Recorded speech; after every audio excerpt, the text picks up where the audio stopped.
secours! Aidez-moi!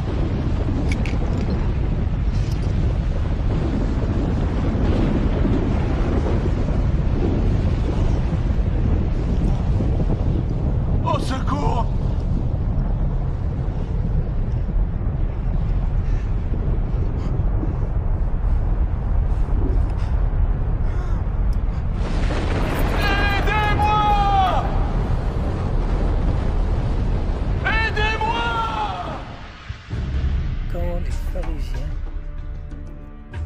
Qui aimait l'argent plus que Dieu entendirent les enseignements de Jésus, ils se moquaient de lui. Il leur répondit en leur racontant cette histoire.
L'aumône.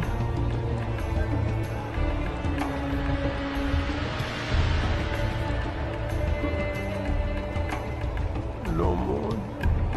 L'aumône. Comment oses-tu me toucher?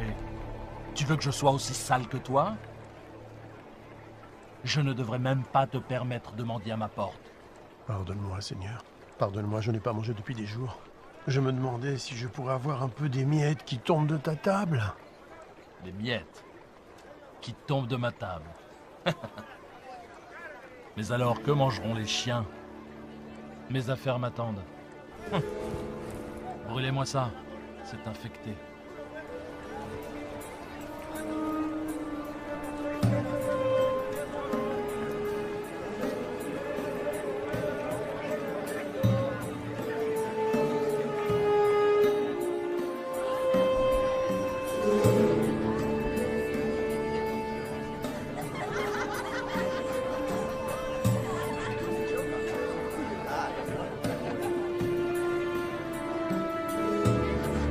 Le voilà, enfin!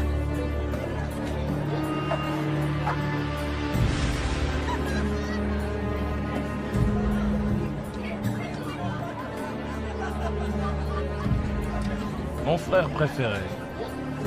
Que me veux-tu cette fois? Nous avons dépensé sans compter. Je le vois bien. Il y avait un homme riche qui était vêtu de pourpre et de fin lin et qui menait joyeuse et brillante vie. Un pauvre, nommé Lazare, était couché à sa porte, couvert d'ulcères et désireux de se rassasier des miettes qui tombaient de la table du riche.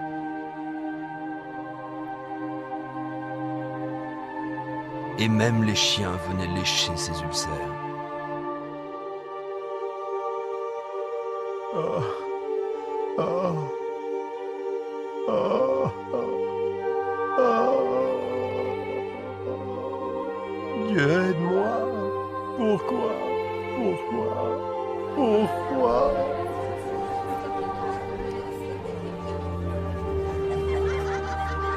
Et le moment fut venu pour les deux hommes de mourir et de passer de cette vie à l'autre.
Aidez-moi!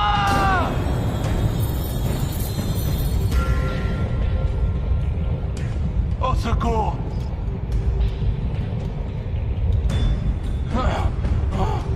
Aidez-moi! Ah!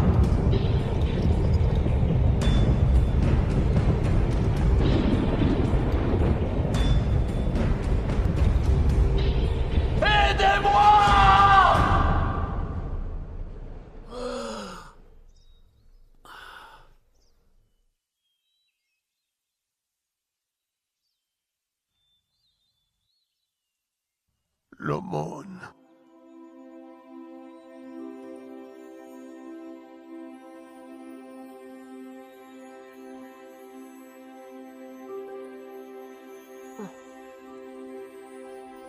Bienvenue. Père Abraham. Oui. Oui, je suis Abraham. Ah, Bienvenue au paradis. paradis. Oui, Lazare. Paradis!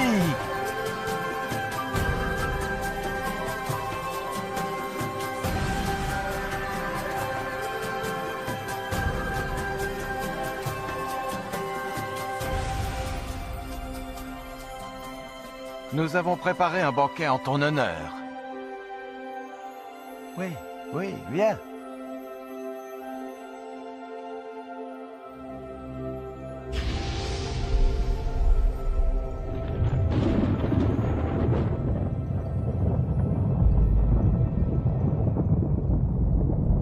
Père Abraham! Père Abraham! Aie pitié de moi!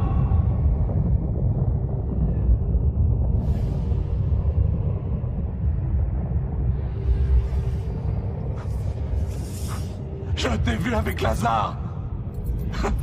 Envoie-le-moi! Pour qu'il trempe le bout de son doigt dans l'eau et me rafraîchisse la langue! Car je souffre cruellement dans ces flammes!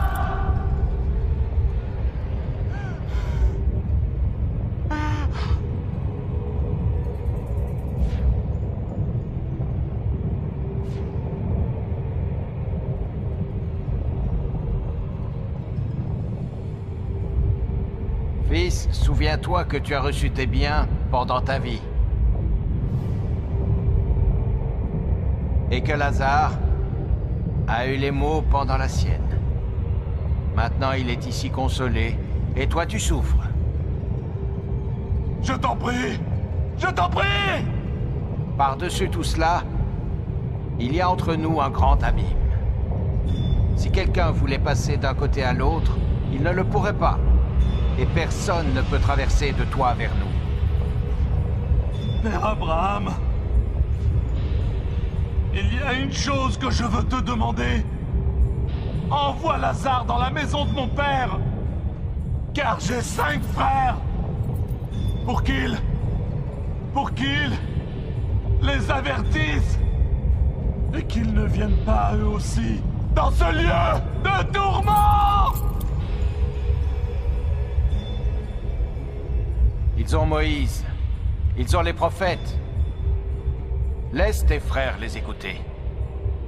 Non. Non. Mais si quelqu'un des morts va vers eux, ils se repentiront. Non, s'ils n'écoutent pas Moïse et les prophètes, ils ne se laisseront même pas persuader par quelqu'un qui ressusciterait des morts. Je t'en prie. Non. Je t'en prie. Non. Je t'en prie. Non.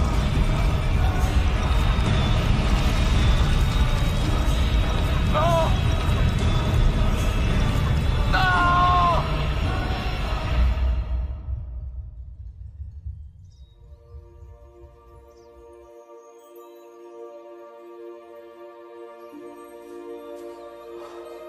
Lazare, viens dans le lieu que ton père a préparé pour toi.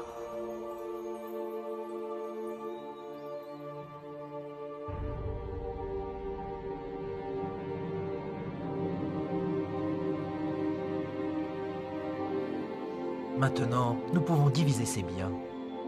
Nous serons tous riches. C'est ce qu'il aurait voulu. Où crois-tu qu'il soit maintenant? Il était riche dans cette vie. Je suis sûr qu'il l'est aussi dans l'autre.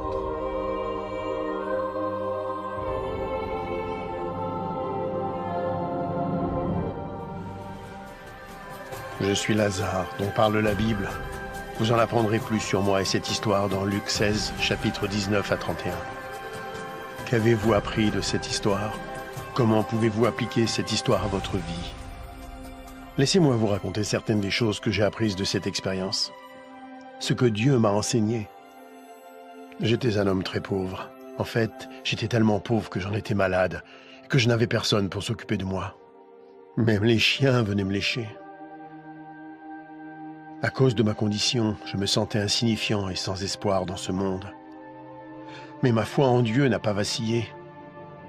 Et à ma grande joie, lorsque j'ai ouvert les yeux au paradis, j'ai appris que je n'étais pas insignifiant pour Dieu.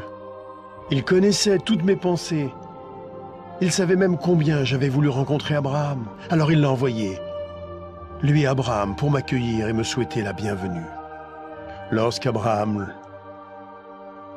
le père de notre foi, m'a salué, je fus envahi par la joie.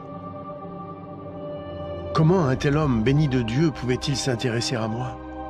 Apparemment abandonné de Dieu et sans utilité. Vous êtes-vous déjà senti ignoré, oublié, insignifiant?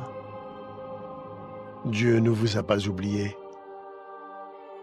Où que vous soyez, qui que vous soyez, quels que soient vos problèmes, j'ai appris que personne n'était oublié de Dieu. Mon histoire prouve que rien ne peut nous séparer de l'amour de Dieu. Le riche était dominé par sa richesse, son influence et le luxe. Il traitait mieux ses animaux de compagnie que moi. Il aimait les biens de ce monde et en a profité pendant toute sa vie. Il y avait des jours où je me demandais si Dieu savait qu'il n'était même pas prêt à m'accorder les miettes qui tombaient de sa table. Je sais maintenant que Dieu regardait. Le riche n'avait jamais perdu sa fierté et son arrogance, même en enfer. Avez-vous remarqué qu'il a demandé que je le serve parce qu'il avait l'habitude d'être servi? L'enfer est plein de gens qui veulent être servis. Mais parce qu'il avait été servi sur terre, Abraham lui a dit qu'il avait déjà bénéficié des plaisirs et qu'ils étaient terminés. J'ai appris comme il est important pour Dieu que nous servions les autres sur terre. Plus spécialement ceux qui sont faibles et qui souffrent. Mon histoire illustre la façon dont Dieu veut que nous utilisions notre argent, nos biens et notre influence. Il est clair qu'une courte période nous est accordée sur terre pour tester la façon dont nous utilisons ce que Dieu nous accorde, pour nous-mêmes ou pour les autres. Ce n'est pas faux d'avoir des biens ou d'être pauvre. Ce qui est faux, c'est de refuser de servir les autres.